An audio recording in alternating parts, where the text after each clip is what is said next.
Hello viewers, 4DIYers here with another tutorial video for everyone. In this particular video here, I'll be doing a demonstration of how to set the radio stations on your Ford Ranger. I have had a few people request this video in the past, and before I install this new head unit in the truck, I thought it was a good idea to show this video before the radio gets removed. Typically this is quite straightforward and fairly standard amongst most vehicles.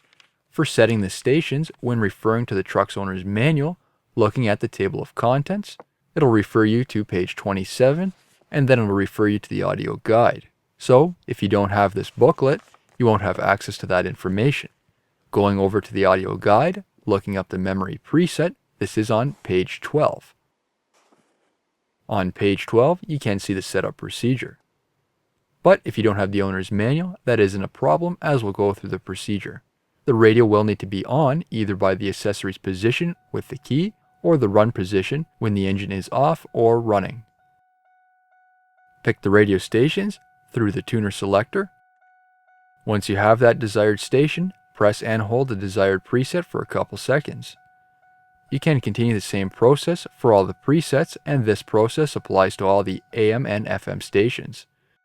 If the battery is disconnected, goes dead, the radio is removed, or anything that disrupts the power to the radio, then the presets will need to be redone unless you have an external battery backup supply. New videos are released every week on my channel. Be sure to hit that thumbs up button, it's a huge help to me, and leave a comment below if you found this tutorial helpful.